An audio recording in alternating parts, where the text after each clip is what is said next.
Good morning दोस्तों, study केडा education hub के अंदर आपका फिर से स्वागत है। मैं हूं गौरव और हम अपने साधारण ब्याज की सीरीज कर रहे थे और इसके अंदर हमने 11 मोस्ट इंपॉर्टेंट क्वेश्चन डिस्कस कर लिए हैं। आज हम आते हैं अपने 12वें क्वेश्चन के ऊपर। तो फटाफट से स्टार्ट करते हैं। देखो, तो इसके लिए पहले हम थोड़ा एक समझते हैं चीज की एक कहना क्या चाह रहा है।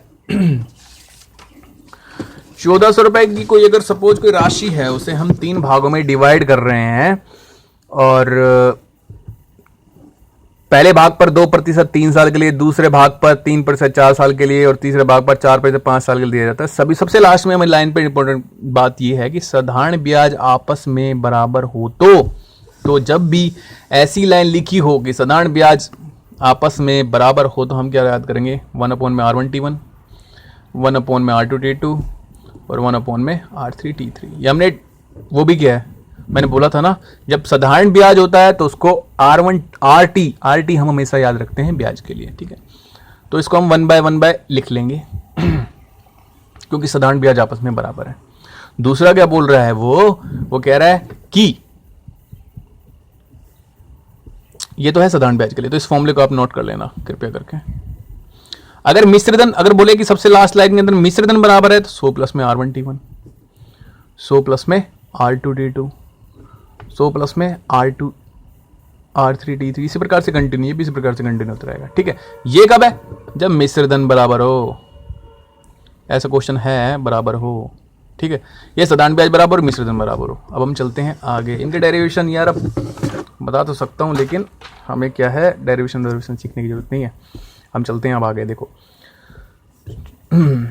तो 2% r1t1 में लगाऊंगा तो 2 गुना में 3, r2t2 लगाऊंगा तो 3 गुना में 4, तीसरे भाग पर 4% 5 साल के लिए 4 गुना में 5, ठीक है। तो यहाँ पे आ गया 1/6, 1/12, 1/20, 6, 12, 20, ठीक है।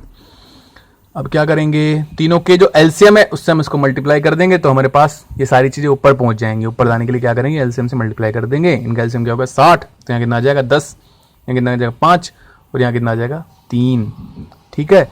तो ये आ गया हमारा अनुपात। अब बस सिंपल हमें 1440 को इन 3 भागों में बांटना है। इन तीनों का समय 18 किसके बराबर है, इसके बराबर है, तो ये किसके बराबर हो गया, 80 के बराबर में हो गया। सही है ना, गड़बड़ी बहुत हो जाती है कभी कभी, ठीक है। इसके बराबर हो गया तो 10 यानी कि पहला भाग किसके बराबर हो जाएगा, 800 रुपए के। दूसरा भाग जो कि 5 के बराबर है तो दूसरा भाग किसके बराबर हो जाएगा, 400 रुपए के। तीसरा भाग जो कि 3 के बराबर है वो किसके बराबर हो जाएगा, 240 रुपए के, ठीक है दोस्तों। तो इस तरीके से हम इस क्वेश्चन को सोल्व करेंगे जब बोले कि साधारण ब्याज आपस में बराबर हो। अगले क्वेश्चन पर पहुंचते हैं। अगले क्वेश्चन में वो क्या कह रहा है कि मिश्रधन आपस में बराबर हो। तो क्वेश्चन को तभी पकड़ लेना है कि क्वेश्चन में बोल रहा भैया मिश्रधन बराबर हो, ठीक है। तो चलते हैं भैया। अब देखो, मैंने मिश्रधन के लिए क्या बोला है, 100 प्लस में RT 2 और 10% यानी कि 20, 100 प्लस में 40 और 100 प्लस में 50। कहां से आया, फिर से बताऊं, R गुना में R1 R3T3, प्रतिशत तो हमारी सभी में सेम है 10 और टाइम कितना हो गया 5, तो 10 गुना 5 करेंगे तो 50, 20, 140, 15, काट दिया।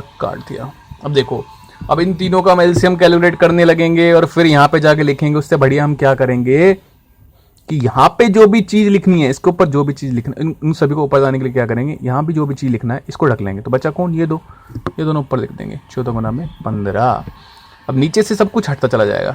यहाँ अगर 14 के ऊपर क्या लिखना है, 12 गुना में 15, 15 के ऊपर क्या लिखना है, 12 गुना में 14, ऐसे, ठीक है। अब नीचे सब कुछ हट गया।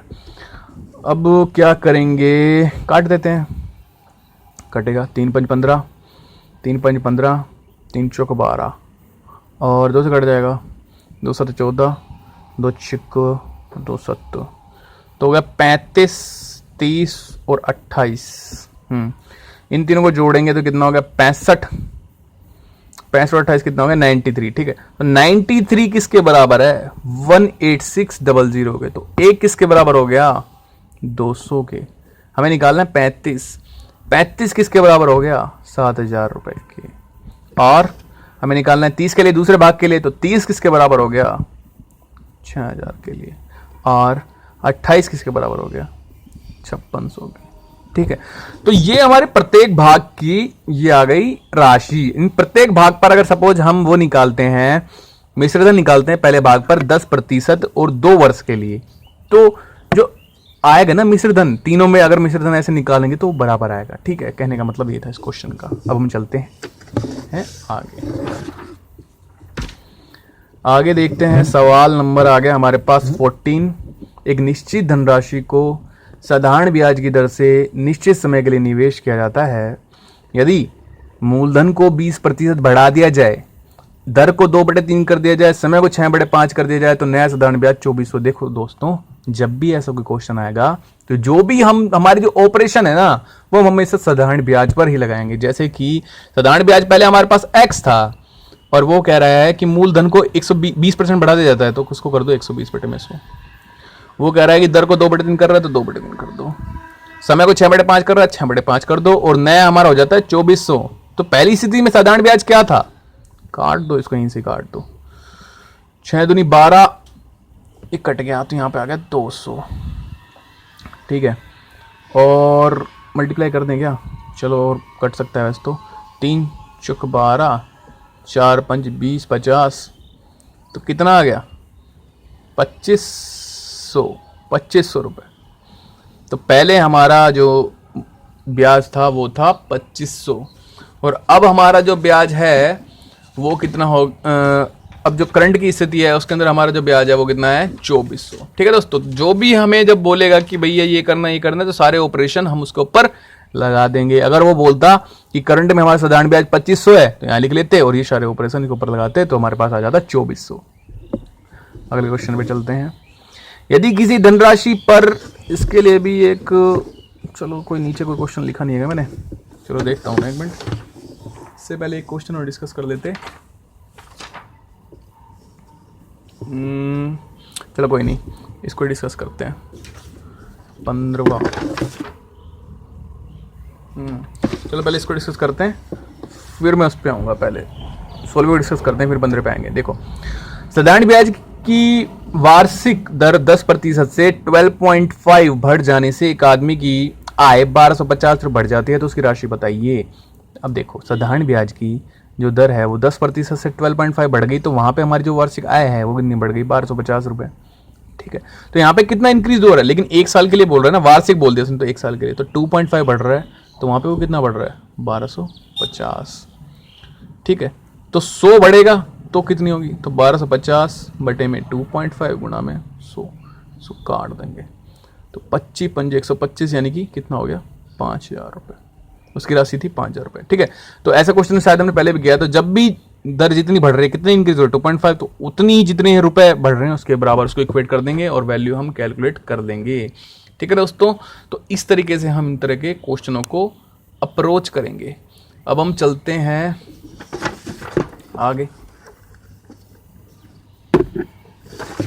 इसमें देख लेता हूँ मल्टीप्लिकेशन। तो 50,000 तो नहीं होगा कहीं? 1 0 थी, 1 0 हमने ये दे दी। हाँ, ये 50,000 हो गया, तभी तो कभी कभी मिस्टेक मल्टीप्लिकेशन। अब हम चलते हैं अगले क्वेश्चन पे। 15वां क्वेश्चन था, यदि किसी धनराशि पर 7.5% 15 मास का, अब देखो इसमें वार्षिक यानी 15 मास के लिए, उसके अंदर तो 1 साल का था पूरा, लेकिन इसमें 15 मास के लिए है, और 12.5 8 मास के लिए, तो साधारण ब्याज 32.5 हो जाता है। तो धनराशि क्या है? तो एक तो तरीका ये है कि 15 बटे में हम 12 कर लें, इसको पूरा साल बना लें और इसको सोल्व कर लें। दूसरा तरीका क्या है कि हम महीने के लिए निकाल लेते हैं, जो भी आंसर आएगा उसको हम 12 से मल्टीप्लाई कर देंगे तो वार्षिक हो जाएगा। ठीक है, तो इसको ऐसे ही करते हैं 15 मास के लिए, और 12.5 8 के लिए कितना ज़्यादा है? वहाँ पर रुपए कितना ज़्यादा हो रहे हैं? 32.5 ज़्यादा हो रहा है। ठीक है, तो इन दोनों का मल्टीप्लिकेशन करते हैं। सबसे पहले तो 15 5 75 7 15 7 25, हाँ, तो इसको मल्टीप्लाई कर देंगे तो यहाँ पे कितना आ जाएगा? 112.5, यहाँ मल्टीप्लाई करेंगे तो 100 आ जाएगा। तो कितना बढ़ रहा है ये? 12.5 यहाँ बढ़ रहा है, तो बढ़ रहा है 32.5। तो 100 किसके बराबर होगा? 1 किसके बराबर होगा और 100 किसके बराबर होगा? 32.5 बटे में 12.5 इंटू में 100। पॉइंट से पॉइंट कट गया, 25 चौक 100, 25 पंजे 125, और 5 छंग 30, 5 25, 5 चौक 20, 2 6 चौक 24, 25 26, तो 260 आ गया। ये हमारा क्या है, मासिक है। अगर हम इसको 12 से मल्टीप्लाई कर देते हैं तो वो धनराशि निकल जाएगी। 12 से अगर मल्टीप्लाई कर देंगे तो 0 12 72 7 3120 रुपये हमारा क्या हो जाएगा, आंसर हो जाएगा। ठीक है, तो जब हमें महीने दे रखे हो तो उन दोनों का डिफरेंस हमें ऐसे करना है। हम इसको बटे में 12 करते तो सीधा हमारा आंसर 3120 ही आता, लेकिन हमने क्या किया, हमने पहले महीने का निकाला और फिर हमने इसको मल्टीप्लाई कर दिया। अब हम चलते हैं आगे। इस क्वेश्चन को तो हमने डिस्कस कर ही लिया 16 को। अब हम चलते हैं आगे। देखो, कोई धनराशि, कौन सी धनराशि 5 वर्षों में 520, 5 वर्षों में तो हो जाती है 520 और 7 वर्षों में हो जाती है 568 हो जाएगी। तो साधारण ब्याज की दर से हमें वो धनराशि निकालनी है। धनराशि कितनी है, इसमें दो तरह के क्वेश्चन बनते हैं। वो पूछेगा कि भैया धनराशि कितनी है, या फिर पूछेगा कि दर कितनी है, या फिर एक क्वेश्चन और बन सकता है, या फिर वो पूछ ले कि 9 वर्षों में कितनी है, 12 वर्षों में कितनी है, किसी में भी कुछ भी पूछ सकता है। अब देखो यहाँ पे डिफरेंस कितना है, 2 साल का। यहाँ डिफरेंस कितना है, 48, यानी हर साल का ब्याज कितना है, 24। भाई 2 साल का ब्याज 48 है तो 1 साल का कितना है, 24। तो 5 साल के लिए हमारा ब्याज कितना हो गया, 120। तो 520 है ना, ये मिश्र धन है, 5 वर्षों में 520 हो जाती है। अगर इसके अंदर से अगर हम ब्याज घटा लेते हैं 120 तो बचा क्या, मूलधन। और वही तो क्वेश्चन पूछ रहा है वो, 520 में से 120 घटा लो, बचा कितना, 400 रुपये। इसका आंसर क्या हो गया, 400 रुपये। ठीक है दोस्तों, बड़ा ही सिंपल क्वेश्चन है। अगर हमसे पूछे कि दर कितनी है, तो देखो 1 साल के लिए तो मैंने निकाल ही लिया, 24 रुपये का ब्याज है, 400 रुपये पर 1 साल के लिए दर निकालनी है, तो कितना आ गया, 6%। सिंपल है ना। ऐसा क्वेश्चन एक और है, उसको भी एक बार देख लो, समझ जाओगे। बिल्कुल सिंपल क्वेश्चन है। देखो 2 साल के अंदर है 720, अगले 5 सालों में, इस बात को ध्यान रखें, अगले 5 सालों में यानी कि 7 सालों में हो जाती है 420। डिफरेंस कितना है, 5 का। यहाँ डिफरेंस कितना है, 300 का। तो 5 साल पे जब 300 ब्याज है तो 1 साल का कितना हो जाएगा, 60। 2 साल का कितना हो जाएगा, 120। तो धनराशि क्या हो जाएगी, 720 में से 120 घटा दो, 600 रुपये। सिंपल है ना। ये क्वेश्चन आता है तो इसको बड़ा ध्यान रखना है। अलग टाइप थी ये, टाइप का पता नहीं, अब शायद 5th या 6th टाइप चल रही है अभी हमारी। अब हम चलते हैं अगले क्वेश्चन पे। कितने क्वेश्चन कर लिए हमने, 18 क्वेश्चन कर लिए आई थिंक, 18 क्वेश्चन कर लिए, तो 19 क्वेश्चन पे आते हैं पहले। एक व्यक्ति धनराशि बैंक में निवेश करता है, ब्याज की प्रथम 2 वर्ष तक 5% होती है, और भाई साहब अगले 3 वर्ष के लिए 4% की दर है, और अंतिम 4 वर्ष के लिए 2% दर है। तो 1200 रुपये से टोटल ब्याज होता है। तो बहुत ही सिंपल सवाल है ये, क्योंकि हमने आपको पहले ही बता दिया कि ब्याज क्या होता है, R गुना में T। तो 2 गुना में 5 प्लस में 3 गुना में 4 प्लस में 4 गुना में 2 किसके बराबर है, 1200 रुपये की। तो 5 दूनी 10, 12 22 और 8 30, 30 किसके बराबर है, 1200 रुपये की। 1 किसके बराबर है, काट दिया 40 के। तो 100 किसके बराबर है, 4000 रुपये की, 4000 रुपये की। तो ये हमारा आंसर हो गया, बस है ना।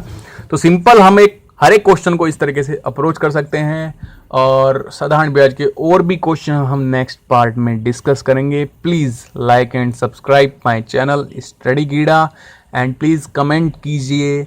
एंड कोई भी प्रॉब्लम हो, या फिर टाइप समझ में नहीं आ रही है, या फिर कैलकुलेशन मिस्टेक है, आप प्लीज़ कमेंट सेक्शन में ज़रूर लिखिए। And please like and share.